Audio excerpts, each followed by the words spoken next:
Alright guys, it's Ronnie here from Earlybird Farm. It's about to show enough rain right now. It's thunder off in the background, so let's get to it.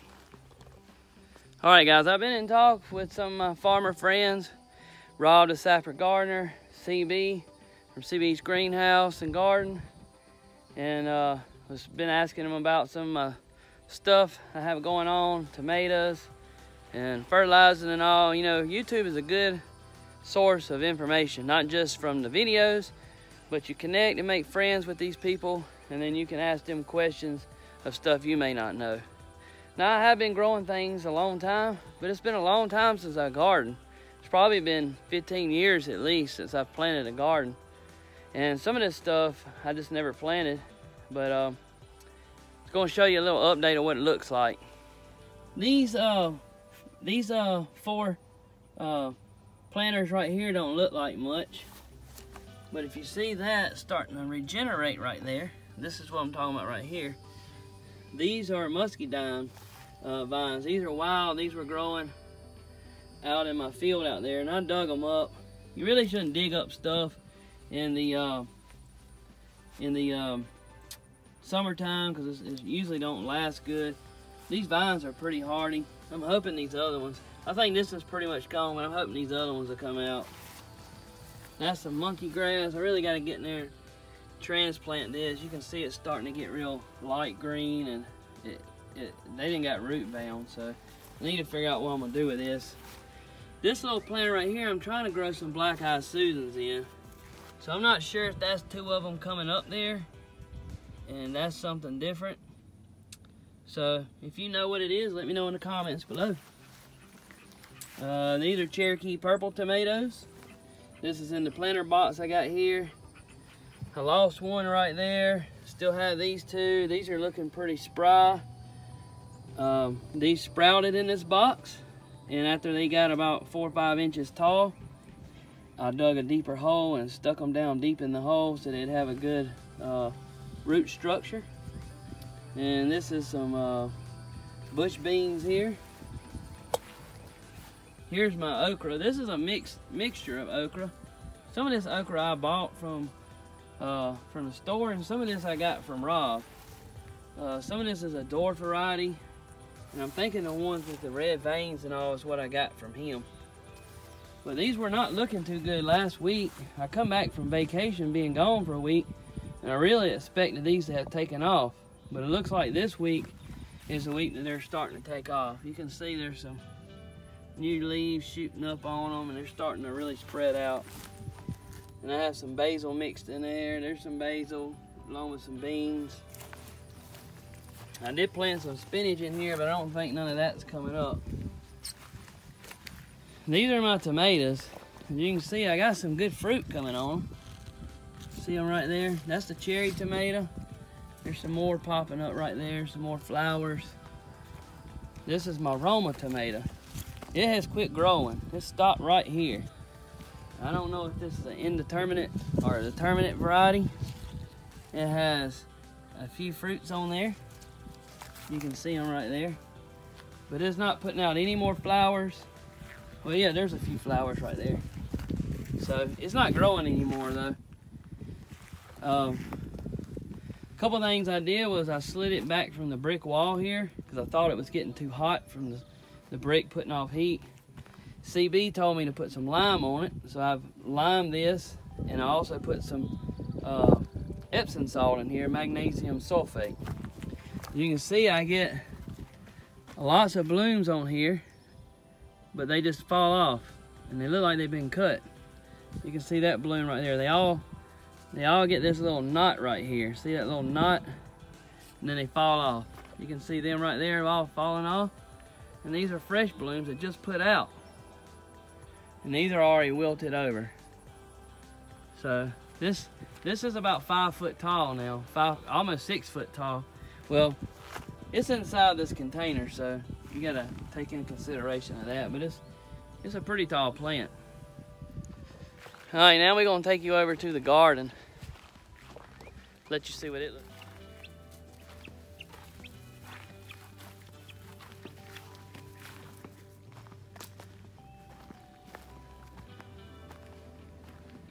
The garden is looking good. I pulled about 5 or 6 squash out here yesterday. You see how much the corn has grown since my video a few weeks ago. That corn is, man, it is really taking off. My father-in-law, he's planting a few things out there in the front. He's the one that planted all this on this side over here. He wanted to have a garden, so I said, yeah, well. So I've been helping him with it. And next year, like I said, I plan to do more. He put this up the other day for these beans I run on. And these cucumbers. But look how them cucumbers are looking. There's beans mixed in with those cucumbers. And these squash, look at all them blooms on them. There's some squash down in there. There's one that's getting close to being picking size right there. And these are the watermelon plants. And I'm thinking that must be cantaloupe. I'm not 100% sure. These have a lot of blooms on them. The leaves just look real. Give them a good shake, like CB says. There's some tiny tomatoes coming on there. These really look really bad. I know they don't look great now, but we have not gotten our first tomato yet. But these on this row right here, my father-in-law was wanting to pull them up, and I doctored on them some and cut some limbs off, cut some dead limbs off, and man, they're really starting to take off now. So I put lime in here yesterday too. You got 1, 2. There's another good squash. You can see them beans over there. Them cucumbers, they're starting to grow everywhere. I tell you what's got the best of me this year is the chiggers. Every time I come outside, I'm getting chigger bites all over me. Don't matter if I use DEET or not. I go check my birdhouses, I get chigger bites. Went to Oak Island last week on vacation, North Carolina, and the ocean water, it cleared all that up. I didn't have any chigger bites. Come back home, I'm constantly outside in the yard, so there you have it. Don't know what's going on. And my compost pile, this is probably about a little less than waist high and probably about 5 or 6 foot around. I've layered this with kitchen scraps, coffee grinds, tea bags, paper towels. I've layered it with the wood chips, so a layer of the green manure and a layer of brown manure. And it's putting off heat. I turned it yesterday. You can feel it, it's warm. It was in that spot right there. And I moved it to here, I turned it over. It needs to be watered though. And this is my wood chips. So now that I got that going, I'll start a new pile right here. As soon as I get some more scraps, I'll put it down, chips, and then I'll flip this over to this spot right here eventually. But she's cooking up now. Smells really good too when you get in there. Smells awesome. That stuff is just cooking. Hopefully this will be good and make some good dirt.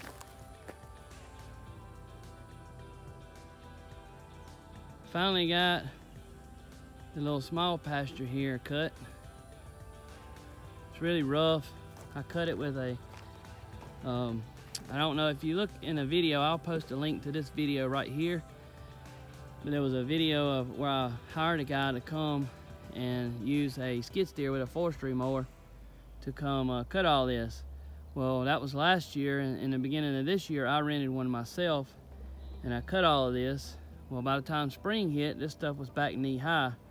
So I bush hogged it, and there's lots of sticks still left in there, but the more you bush hog it, the better it'll get. I do gotta get in here and level some of this up.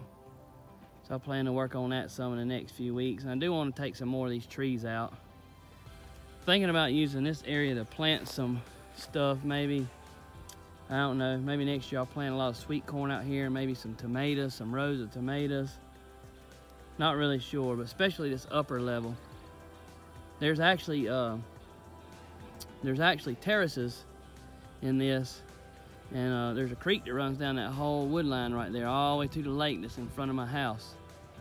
And these terraces run at a diagonal, and it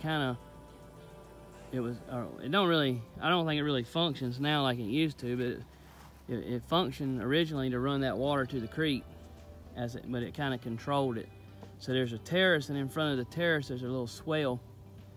I don't know if it was designed like that or if it's just over time it's like that now, but I do want to get some more of these trees out. You can see that cherry tree is dead. I actually used a hack and squirt method on that to kill that tree because it was too big to use and that's probably what I'll do with these other ones. Eventually this is going to be a pasture, and even when I don't have goats or whatever in the section of the pasture, I'll probably plant something in it. And as I stated before, here's the garden again. The front area up there will be, let me take you field up here will be my garden. And at the very front, I'm gonna plan on planting some blueberry bushes or something up through there. Maybe some fig bushes, some blueberry bushes. Fig would probably be, I don't know. I'm not sure how I'm gonna lay it out yet, but that's the idea. I wanna build a tree house for the kids right here in this area. Up under these trees, beside their trampoline, and where the actual garden is this year. Put a swing set out that way. Hopefully I can get that done before they go to college. Let's check on the bluebirds and see how they're doing. The bluebird box that has the eggs in it, it's right here beside the garden. There was 4 eggs in it last time I looked, and she should be sitting on them now. If I run her off the nest this time, I won't come back unless it's exactly midday. It's about 4 in the afternoon now. Midday is the best time to check your bird houses if you have the opportunity to. I don't see her in there. Oh, look. They're hatched. Oh, cool. I'll document this, and like I said, I won't be back now until they're gone. I'll check again in a week or 2 to see if they're gone. How awesome, guys. Did y'all see those little baby birds in there? They thought I was the mom coming to feed them. So I'm gonna leave them alone now. Like I said, I won't be back for a while. At least a week to check on them. Because I don't wanna have her abandon the nest or anything. One more thing I gotta do, I gotta go pick up some old tractor equipment, box blade. I think it's a potato healer, this other device. I'm not 100% sure, but I gotta go pick it up from my father-in-law's house. I might try to go get that this evening if I can. I'm not sure if me and my wife can get it. I don't really want to take the tractor over there. I could drive it, but it's probably about a 3-mile ride. And I just don't want to get the tractor on the road and wear the tires out more than I have to. I got a couple more ideas for some bird houses that I want to make. I guess you'd say kind of like my own design that I'm trying to come up with. But eventually, I like to get to the point where I can make a few and sell some. That was another reason, an idea I had a long time ago about using the Earlybird name, because it goes good with bird houses and feeders. But it's just something, hobby of mine that I like. I like feeding the birds and watching them. Pretty much all types of birds, but hey, check this out. So I planted this whole field in millet and buckwheat and sunflowers. And I only have a few sunflowers that ended up making it. The birds ate a lot of it because right after I seeded, I didn't get a lot of rain. And then when I did get rain, it was a lot of rain, and I think it, I guess you say it rotted the seed because we got so much rain. But ain't that cool? Millet's like one of the easiest things to grow. It'll grow in the dead heat of summer. And usually it sprouts in 3 or 4 days, so I'm not sure why it didn't come up. So I have cameras on my house, and one night, it was late, it was about 12 o'clock and I was going to bed. It was actually just a few days ago. And I looked on there and there was a stray cat out here. We get those from time to time. It's actually, I don't know if it's, I mean it stays around here, but it's not my cat. And I seen him messing with something on my concrete out here. And it was something balled up. So I kept watching and the cat walked off and I seen it start moving. So I jumped up. I knew exactly what it was. It was a snake. So I jumped up and it was right here at my garage. I didn't want it getting in my garage. So I was gonna see what type it was, and if it was a black snake or king snake or something like that, you know, non-poisonous, I was gonna move it. But it ended up being a copperhead. So that's where he was. You can see my mat there. And that's where he was. He was headed over there. I don't like killing snakes, but if you have a black snake that's getting your eggs, they're gonna keep coming back. You either gotta snake proof it where they can't get in, you gotta figure out some kind of way. Oh, and then copperheads. This is the first one I've seen around here since we lived here. But we don't want it in our drive. We don't want it getting in our house or getting in my storage building, so I went ahead and took care of it. All right, let's show you the front. Look at this. This is my strawberry patch. And this is right here where we park at, lavender. And look what come up right there. That's poke salad that I gotta pull. There's one long buckwheat plant. You can see these strawberries here. They need to be picked. I just picked them a day or two ago. Got lots of this crabgrass popping in here. Rosemary's looking good. These are my azalea plants. I'm thinking they get too much sun right here. In the wintertime, in the front right here, this is completely in the shade all winter long. But in the summertime, the sun is at a higher, my front of my house faces north, back faces south. So in the summertime, the sun comes across more in the front of the house. In the wintertime, it comes across in the back of the house at a lower angle. So these are getting, I guess they're getting sunburned, and I'm gonna have to figure out to move them or put something else there. Doing pretty good. They're filling out some. I fertilized these back in March with some hollytone. And at the same time I did the azaleas. So here's some more rosemary, abelia, something like that. They're about to start blooming. See the blooms on there about to break out. Got a weed coming up in the middle there.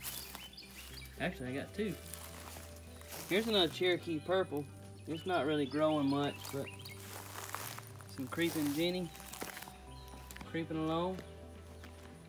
Little Henry. Let's take you up the steps. Show you the planters up here. These are my planters I made.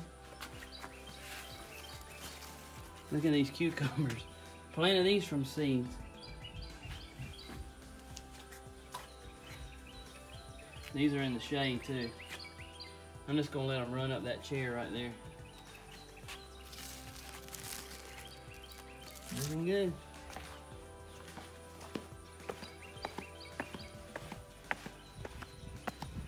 Monkey grass, monkeying along. Man, this stuff right here has really grown. This is called Gara. Lord Pedalum. They're finally starting to grow. I want these to get tall as my porch. These are purple coneflower, and they're not doing too good here. Not sure why. This one was about, I don't know, or I had one in between here that then got about 2 foot tall. It had shoots coming up like it was about to bloom. And go on vacation and come back and it's gone. So I don't know if a deer come up here and ate it or what happened. But I planted a butterfly bush here, right here to anchor this corner down. One day I come out here and there was a big turtle sitting right there. I might have showed y'all that in the last one. And I'm still gonna make this flower bed. I'm gonna work on that next week. Plan is to put rocks up against the side, and then I'm gonna see how that works. The idea is to keep the mulch away from the edge of the house, maybe about 6 inches or 12 inches, and then build your bed out from that, and hopefully that'll keep any termites from going through the mulch to the house when you have that bed of rocks right there. So I want to do that around the rest of the house too, just to prevent any problems. When I bush hog this, I bush hog some of that mess too. I actually need to spray that stuff and kill some of that stuff. A lot of that stuff's highly invasive. Tree of heaven and a bunch of poke salad in there. You know, there's a bunch of blackberry briars in there, but this is where I plan to plant an orchard at, right here on this side, in this area right here. Peach trees and maybe some apple trees. And maybe I'll put my figs here. But I had thought about doing like Rob had said, and this is on a slope. And once you get past those mounds of dirt right there, it slopes down to a creek. So I had thought about making some of them hugel mounds right here, and in actuality, those kind of right there are hugel mounds. It's stumps and logs and dirt piled up on it. I may clean it up just to make it look neater. I'm not sure. I hadn't 100% decided on the hugel mound. I've asked lots of questions about it from different people, and I like the concept and how it works. But I definitely don't want to have it close to my house where it may attract termites. That's one concern I have. And then you know, once the stuff rottens, I guess you got to keep piling big logs up on top of it and rebuilding the whole thing again. So you can see this is where I cut this. So there's all kind of junk mixed in here. Those things right there grow like wildfire though. This is what I'm talking about right here. I think that's called Tree of Heaven. But this is just very, very rough down in here. So I gotta get all this cleaned up, smooth out. And I got a ditch back here. It's a natural ditch. It was back here originally. And I filled it up with wood logs. There was wood logs everywhere piled up out here. So I kind of already got a hugel mound in a couple places. But this is completely in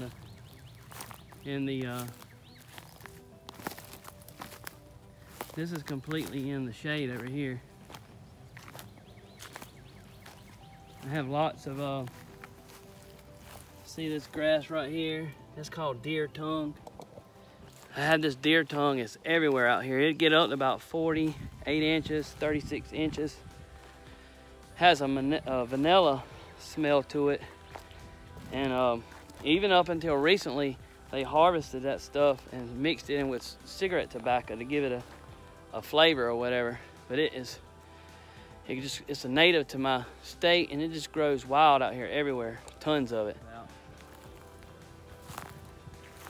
I don't know what kind of vine. That's the first time I've seen that vine. Oh, that's kudzu. Never mind. You can't get rid of that junk. Or sweet gum. That's what happens when you cut a sweet gum off. It just regenerates. You see all these half-rotten logs? I dumped them in here with the skid steer to fill in this ditch so I wouldn't ever run in it. And really what I need to do is get wood chips now and pile up on this, and then clear out some of these trees. And then I'd have me a hugel mound right here. And this is kind of like the water would run into this anyway. Look at this big old beech tree though. I love this tree. I just need to get in here and cut some of the limbs off. So much to do and so little time. That's what having property is. You're all the time doing something. I'm sure everybody else can speak to that. All right, guys. I rambled on enough today. Thank y'all for watching, and see y'all next time.